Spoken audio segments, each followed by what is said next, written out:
మావోయిస్టులు లొంగిపోతున్న నేపథ్యంలో పార్టీ నుంచి అందిన ఫండ్ ఎటుపోయిందనే అనుమానాలు అధికారులకు అధికంగానే ఉన్నాయని చెప్పొచ్చు. కానీ పార్టీ ఫండ్‌ని మొత్తం కూడా కొన్ని నెలల క్రితం, కొన్ని సంవత్సరాల క్రితం బంగారంగా మార్చారనే వార్తలు కూడా అధికంగానే వినిపిస్తున్నాయి. మరి వాటికి సంబంధించి మనతో పాటు మాట్లాడడానికి రిటైర్ ఆఫీసర్ రెడ్డన్న గారు మనతో పాటు ఉన్నారు. వారితో మాట్లాడదాం. సార్ నమస్తే సార్. సార్ ఇటీవల కాలంలో మనం మావోయిస్టులకు సంబంధించి అనేక వార్తల్ని వింటూ ఉన్నాం, చూస్తూ ఉన్నాం. చాలామంది లొంగిపోతున్నారు. సో దానికి సంబంధించి పార్టీ నుంచి వచ్చిన ఫండ్ ఏదైతే ఉందో అది ఎటు పోయిందనే ప్రశ్న భారీగా ఉంది. వాళ్ళ దగ్గర ఎన్ని కోట్లు ఉన్నాయనేది. సో దానికి సంబంధించి ఏం చెప్తారు? మొదటి నుంచి కూడా మావోయిస్టులు కాంట్రాక్టర్ల దగ్గర నుంచి పెద్ద పెద్ద వాళ్ళ దగ్గర నుంచి మామూలుగా వసూలు చేసిన సొమ్ముని ఇంత క్రితం ఏం చేసేవాళ్ళు అంటే డంప్స్లో పెట్టేవాళ్ళు. తర్వాత కొంతకాలం అంటే ఒక 20-30 ఏళ్ల క్రితం డంప్స్ తర్వాత ఏదన్నా కొనుగోలు చేయడానికి పెట్టేవాళ్ళు. ఆ తర్వాత ఏమైందంటే సపోజ్ ఇక్కడ ఆపరేట్ చేస్తున్నారు, ఏ వెస్ట్ బెంగాల్లోనూ బినామీ వాళ్ళ బంధువులు ఎవరైనా ఉంటే వాళ్ళ దగ్గర నుంచి వాళ్ళ అకౌంట్లో వేసేవాళ్ళు. కొంత అకౌంట్లో వేసేవాళ్ళు. మిగతాది లాకర్లు, పెద్ద పెద్ద లాకర్లు తీసుకొని ఆ లాకర్లలో డబ్బునంతా పెట్టేవాళ్ళు. ఆ తర్వాత అవసరం వచ్చినప్పుడు ఆ లాకర్లో నుంచి తీసుకొని వినియోగం చేసేవాళ్ళు. కొంతవరకు ఇన్వెస్ట్ కూడా అంటే బ్యాంకులో ఫిక్స్డ్ డిపాజిట్ లాగా కూడా ఇన్వెస్ట్ చేసిన సందర్భాలు ఉన్నాయి. అయితే ఈ మధ్యకాలంలో ఏమైపోయిందంటే కరోనా వచ్చిన దగ్గర నుంచి ఈ నోట్లు మార్పిడి అయిన దగ్గర నుంచి ఇదేదో ఇబ్బందికరంగా ఉందని చెప్పి నోట్ల మార్పిడి రాగానే అనేక విధాలుగా బంగారం కొనుగోలు చేయడం, బంగారు కొనుగోలు చేసి అవి లాకర్స్లో పెట్టడం, కొంత తమ దగ్గరలో దాచుకోవడం. తర్వాత బంధువులు ఎవరైతే ఉన్నారో వాళ్ళ వెల్ విషర్స్ ఎవరైతే ఉన్నారో వాళ్ళకి సహాయం చేసే వాళ్ళు ఎవరైతే ఉన్నారో వాళ్ళకి ఎవరైతే ఒత్తాస పలికే వాళ్ళు ఉన్నారో వాళ్ళకి దగ్గర దాచుకున్నారు. సో ఈ మధ్యకాలంలో ఏమైందంటే మరి నక్సలైట్లు చాలామంది దొరికిపోతున్నారు, ఎన్కౌంటర్లలో చనిపోతున్నారు, అదేవిధంగా చాలామంది సరెండర్ అయిపోతున్నారు. ఈ నేపథ్యంలో వీళ్ళు ఏం చేశారంటే ఈ బంగారంగా ఎక్కువ మార్చడం, దాన్ని అనేక రూపాల్లో బంగారంలో మార్చుకొని దానికి అనేక బ్యాంకుల్లో బంధువుల దగ్గర వెల్ విషర్స్ దగ్గర పెట్టడం, కొంతవరకు కూడా ఇమీడియట్గా చిన్న చిన్న డంప్స్లో కొంత వేయడం, ఈ విధంగా చేస్తున్నారు. అంటే వాళ్ళకి ఏమనిందంటే ఒకవేళ పార్టీ రద్దయిపోయే పరిస్థితి ఏర్పడి వీళ్ళు బయట ఎక్కడా తిరగలేని పరిస్థితి ఏర్పడితే కూడా కనీసం ఒక 7-8 సంవత్సరాలు ఈ పార్టీని నిర్వధికంగా నడపాలి అంటే వాళ్ళ దగ్గర డబ్బు ఉండాలి. కాబట్టి అంత డబ్బును దాదాపు 400-500 కోట్లు వాళ్ళు అనేక రూపాల్లో బంగారం రూపంలో కొనుగోలు చేశారనేది ఇన్వెస్టిగేషన్లో బయటపడుతుంది. అదేవిధంగా అది వాస్తవం అనొచ్చా సార్? ఎందుకంటే వాళ్ళ దగ్గర దాదాపుగా ఇందాక మీరు అన్నట్టుగా అలాగే వార్తల్లో కూడా అదే చెక్కలు కొడుతుందని చెప్పొచ్చు. 400 కోట్లు అలాగే బంగారం కూడా 400 కేజీలు ఉంది అంటూ వార్తలు వస్తున్నాయి. ఆ నెంబర్ అనేది బాగా సర్కిల్ అవుతుంది. అది వాస్తవం అంటారా? అది కొంతవరకు నిజమే ఉండొచ్చు. ఎందుకంటే వీళ్ళు అనాదిగా చాలా కాలంగా ఈ కాంట్రాక్టర్లు మిగతా వాళ్ళ దగ్గర వెల్ విషర్స్ దగ్గర పార్టీ ఫండ్గా చాలామంది దగ్గర నుంచి బలవంతంగా కొందరి దగ్గర భయపెట్టి కొందరి దగ్గర మరో విధంగా కొందరి దగ్గర ఈ విధంగా అనేక రకాలుగా వాళ్ళు వసూలు చేశారు. అది ఎందుకంటే పార్టీని నడపడానికి, అదేవిధంగా పార్టీ గడ్డుకాలంలో ఉండి కష్టకాలంలో ఉంటే వేరే దగ్గరికి పోయి మనుగడ సాగించడానికి వాళ్ళు ఈ విధంగా దాచారు. అదేవిధంగా కరోనా టైంలో వీళ్ళకి కొంచెం కష్టం ఏర్పడింది క్యాష్. అదేవిధంగా ఈ బంగారం ఫిక్స్డ్ డిపాజిట్స్ అవి కాకుండా లాకర్లో పెట్టిన డబ్బు ఇక మళ్ళీ కొన్ని వార్తలు వచ్చాయి.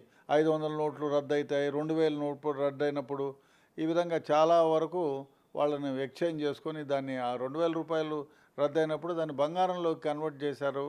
ఆ బంగారంలో కన్వర్ట్ చేసిందే దాదాపు 400-500 కేజీల దాకా ఉంటుందనేది ఇన్వెస్టిగేషన్లో కొందరు చెప్పిన దాన్ని బట్టి తెలుస్తూ ఉంది. డెఫినెట్గా 400 కేజీలా 100 కేజీలు అనేది తెలియదు, కానీ డెఫినెట్గా బంగారం రూపంలో మార్చారనేది ఇన్వెస్టిగేషన్లో తేలింది. అది చాలా విధాలుగా సేకరించిన వాళ్ళు కూడా అది పోలీస్కి కొంచెం వరకు ఇన్ఫర్మేషన్ ఉంది అనేది తెలుస్తూ ఉంది. సార్ ఇప్పుడు అనేకంగా మావోయిస్టులు అందరూ కూడా లొంగిపోతూ ఉన్నారు. దానికి సంబంధించి ఏం చెప్తారు? ఇప్పుడు ఇటీవల కాలంలో ఎక్కువయ్యాయని చెప్పొచ్చు. ఇప్పుడు ఏమైపోయిందంటే ముందులో అంటే 20 ఏళ్ల క్రితం నక్సలైట్లు సిద్ధాంతానికి కొంతవరకు కట్టుబడి పనిచేసేవాళ్ళు. అవును సార్. ఇంకో వ్యవహారం ఏమంటే వీళ్ళు కట్టుబడి పనిచేయటమే కాకుండా వాళ్లకు ప్రోత్సహించే వాళ్ళు ఉండేవారు, పార్టీలో చేరేవాళ్ళు ఉండేవాళ్ళు. అదేవిధంగా వీళ్ళు కూడా పేదల కోసం, బడుగు బలహీన వర్గాల కోసం పనిచేసే వాళ్ళు ఉండేవాళ్ళు. అప్పుడు ఏమైపోయిందంటే రోడ్డు లేదు, రవాణా లేదు, అదేవిధంగా కమ్యూనికేషన్స్ లేదు. అదేవిధంగా చాలా వరకు కూడా ప్రభుత్వాలు ఇచ్చినటువంటి సొమ్ము పేదవాడికి అందకుండా ఉండేది. అదేవిధంగా చాలా ఇబ్బందులు ఉండేవి. అందువల్ల వాళ్ళని ఎందుకంటే చాలామంది పెద్దవాళ్ళు కూడా చాలామంది బడా నాయకులు కూడా పేదవాళ్ళకి అన్యాయం చేస్తున్నారు.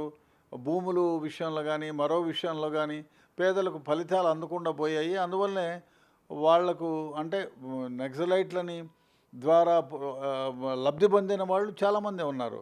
ఆ విధంగా వాళ్ళకి సపోర్ట్ ఉండేది. అదేవిధంగా పేద ప్రజలకు అన్యాయం చేస్తే ఆ అన్యాయాన్ని ఎదిరించి వాళ్ళకు న్యాయం చేసే పరిస్థితి ఉండేది. భూస్వాములు కానివ్వండి, బడా వ్యాపారవేత్తలు కానివ్వండి, వాళ్ళు ఆ విధంగా భయపెట్టి వీళ్ళని ఒక వర్గాన్ని బయటికి తోలేసే పరిస్థితి ఏర్పడింది. అప్పుడు ఎక్స్ట్రీమిస్ట్ ఆర్గనైజేషన్స్ ముందుండి వాళ్ళకి చేయూతనిచ్చి వాళ్ళకి అన్ని విధాల సహాయం చేసి ఆ విధంగా చేశారు.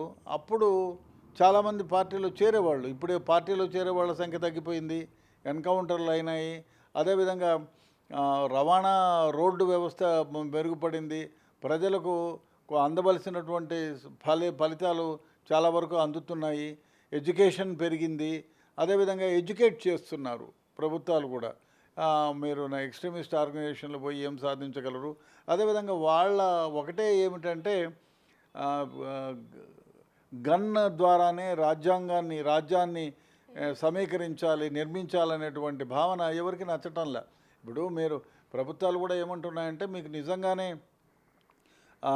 మంచి ప్రభుత్వాన్ని ఇవ్వాలి, అందరికీ సహాయం చేయాలంటే మీరు బయటకు వచ్చి జనజీవన సర్వంతిలో కలిసి మీరు మామూలుగా ఓట్లు వేయించుకొని గెలిచి రాజకీయంలోకి వచ్చి ఎమ్మెల్యేలుగా, ఎంపీలుగా సహాయం చేయండి, పేద ప్రజలకు సేవ చేయండి, వద్దనటం లేదు. ఆ విధంగా కాకుండా ఏదో తుపాకీ గొట్టం ద్వారా రాజ్యాధికారాన్ని స్వాధీనం చేసుకొని మీకు నచ్చినట్టుగా పరిపాలన చేయాలంటే అది వీలుగాని పరిస్థితి. ప్రజాస్వామ్యంలో అది కాదు. అదేవిధంగా హింస విధానాలని చెప్తున్నారు. ఎక్స్ట్రీమిస్ట్ ఆర్గనైజేషన్లు చాలా వరకు కూడా హింసను వదలకుండా భయపెట్టి, బాపెట్టి, చంపి ఏదో విధాలుగా చేస్తున్నారు. అది నిజంగానే తప్పైన పద్ధతి. అందువల్ల ప్రజలు కూడా ఈ తప్పును గుర్తించి చాలా వరకు సపోర్ట్ చేసేది మానేశారు. ఆ విధంగానే కూడా ప్రభుత్వం కూడా ఏం చేసిందంటే సెంట్రల్ గవర్నమెంట్ కానివ్వండి, స్టేట్ గవర్నమెంట్ కానివ్వండి, వీళ్ళు అనేక రకాలుగా కూంబింగ్ ఆపరేషన్లు చేసి వాళ్ళ మనుగడని నడుగుడ మీద దెబ్బ కొట్టారు. అదేవిధంగా వాళ్ళ హైడౌట్స్ అన్నీ కూడా కనిపెట్టారు. అదేవిధంగా వాళ్ళ ఫైనాన్షియల్ సోర్సెస్ ఏమైతే ఉన్నాయో వాటిని కట్టడి చేశారు. సో రిక్రూట్మెంట్ జరగడం లేదు, చాలామంది ఎన్కౌంటర్లు అయ్యారు. అదేవిధంగా పార్టీ ఉంటుందా, ఆ ఉనికినే ప్రశ్నార్థకమైన పరిస్థితి ఏర్పడింది. కాబట్టి చాలామంది వందల సంఖ్యలో ఒక్కొక్క రోజు లొంగిపోయి జనజీవన స్రవంతిలో కలిసిపోతున్నారు. కాబట్టి పార్టీ మనుగడ కష్టమైపోతుంది. కాబట్టి వాళ్ళు లొంగిపోతున్నారు. కాబట్టి ఇప్పుడు ముఖ్యంగా ఇన్వెస్టిగేషన్లో ఇప్పుడు ఉండేవాళ్ళు కూడా ఏమనుకున్నారంటే ముందు కొద్ది కాలం మనం ఉండి స్తబ్దతగా ఉండి పార్టీని నడిపించుకుంటూ ఈ బంగారు నిల్వలు కానివ్వండి, డబ్బు నిల్వల ద్వారా కానీ పార్టీని పునర్నిర్మించుకోవాలనే భావంతో ఉండేవాళ్ళు. ఇప్పుడు అది కష్టమైపోయింది. కాబట్టి వాళ్ళు చాలామంది పోలీసుల ముందు లొంగిపోతున్నారు. అందువల్ల వాళ్ళు ఏవైతే అనుకున్నారో ఎక్స్ట్రీమిస్ట్ ఆర్గనైజేషన్లో అది సాధించలేని పరిస్థితి ఏర్పడింది. సార్ డబ్బు విషయానికి వచ్చేసరికి 400 కోట్లు కావచ్చు, లేకపోతే 400 కేజీల బంగారం కావచ్చు, మరి అది ప్రభుత్వం తీసుకుంటుంది అనొచ్చు. అంటే చెప్పలేము, ఏమో అధికారులు తీసుకుంటారా, అధికారులు ఎట్లా తీసుకుంటారా, వినియోగించడానికి ఏమన్నా అది అవసరం అవుతుంది అని. ఇప్పుడు చాలామంది పైన రివార్డులు ఉన్నాయి. బహుశా నేను అనుకోవడం ఏమంటే మొన్న కూడా ఎవరిపైన 5 కోట్లు 7 కోట్లు ఇట్లా ఉన్నాయి కదా, ఇవి అంత డబ్బు వీళ్ళకి ప్రభుత్వానికి దొరుకుతుందా, దొరకనిస్తారా, ఇప్పుడు అదే కాకుండా ఇప్పుడు ఎక్స్ట్రీమిస్ట్ కష్టమే ఒకవేళ దొరికినా కూడా దాన్ని సీజ్ చేస్తారు.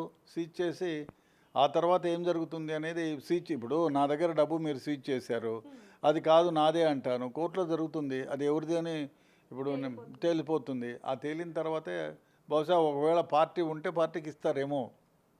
నేను నిజంగానే ఇప్పుడు ఎఫ్డిఆర్ ఫిక్స్డ్ డిపాజిట్లో వేసుంటే ఇది నా డబ్బేను, ఎక్స్ట్రీమిస్ట్ ఆర్గనైజేషన్ది కాదు అని చెప్పి నేను నిరూపించుకోగలిగితే ఆ వ్యక్తి ఎవరైతే ఉన్నారో అతనికే దగ్గర ఉంటుంది. అతను లాయల్ మనిషి అయితే పార్టీ బ్రతికి ఉంటే డెఫినెట్గా ఆ పార్టీ వాళ్ళకి అందజేస్తాడు. లేదు అంటే పార్టీ లేదు, బీటీ లేదు, అంతా నాదే అని చెప్పుకోవచ్చు, అంతే. సో చూస్తున్నాం కదా, మావోయిస్టులకి సంబంధించి ఏదైతే ఫండ్ వస్తుందో దాన్ని మరి వాళ్ళు కరోనా టైంలో కొన్ని సందర్భాలలో వాళ్ళు బంగారం రూపంలో అదేవిధంగా డబ్బు రూపంలో మార్చుకొని వాళ్ళ అవసరాల రీత్యా వాడుకుంటున్నప్పటికీ ఇప్పుడు మాత్రం పోలీసులకు అందిన సమాచారం ప్రకారం వాళ్ళ దగ్గర 400 కోట్లు అలాగే 400 కేజీల వరకు బంగారం ఉందనే అనుమానాలు మాత్రం వాస్తవం అయ్యే వరకు అయితే వస్తున్నాయని చెప్పొచ్చు. మరి వాటికి సంబంధించి అవి ఎక్కడున్నాయి ఏంటనే విషయాలు కూడా పోలీసులు తెలుసుకునే పనిలో పడ్డారని చెప్పొచ్చు. మరిన్ని వార్తల కోసం చూస్తూనే ఉండండి బిగ్ టీవీ. కెమెరామ్యాన్ పరశురామ్తో reporter Devika, Hyderabad. For more videos like this, subscribe Big TV channel.